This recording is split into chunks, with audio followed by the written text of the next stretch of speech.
What's up, guys? So I'm gonna do an update here on Bitcoin. I kind of was gonna give you a little history of this chart going back since I guess GDEX really came on the scene here in 2015, and this RSI has actually done a very good job.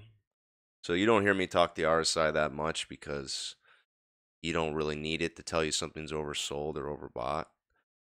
But it's just, it's something else to help kind of gauge and measure and map things. So every time we've gotten oversold here, and this is a 14 period RSI, it actually made major lows.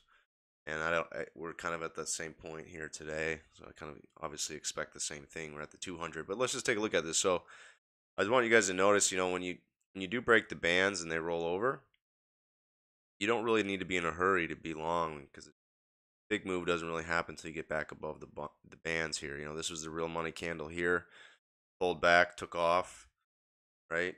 Um, Had another RSI test down here. That was the lows. Got above the bands, took off, right? Held the bands here. This was a pullback where you didn't get back to the 200. That's why I call that no man's land. But this was low here, the RSI. No 200 test until here when we broke above 500. Screamed to 800. Retest oversold on the RSI. That was the low. Retested the 200.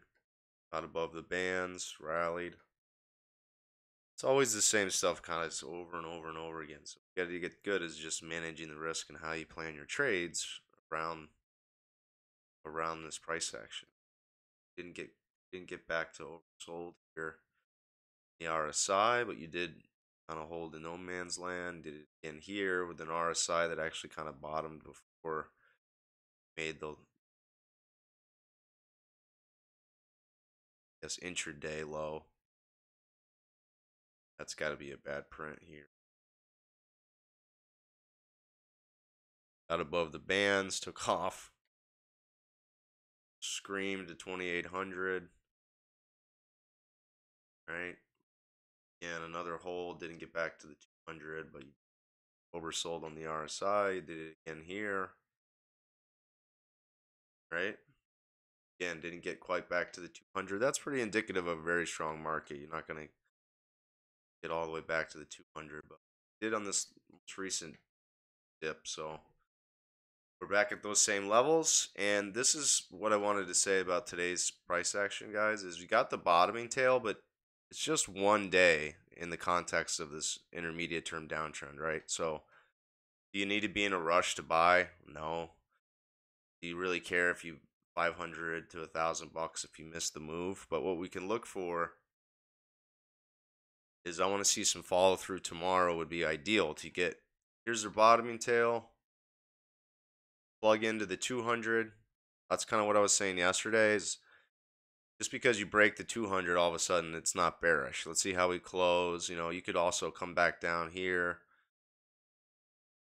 plug into the 200. This is a zone that we want to be focused on. You don't need to be in a hurry to buy it. But watch for this bottoming tail. Take out that high.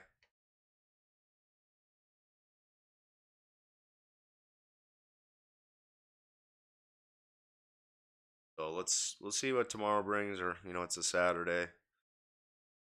And then we got to get above this 8. Direction of the 8's downward sloping. That always is going to show you the intermediate term trend. Pretty simple way to look at the intermediate term trend is just kind of follow that 8. All right. If we do get above the 8, then I'll put some capital back to work here. But I did take off half of my BTC. We broke this low, so I'm just waiting and watching at this point. Ethereum still held up the best. You're still on the bands here on Ethereum. Litecoin held the 200 also. So a good chance this was the low today. We'll see. We really need to break this. Put in another week above this week's low, this week's high, to break this swing line, right? I think you guys are on the same page with that. That helps.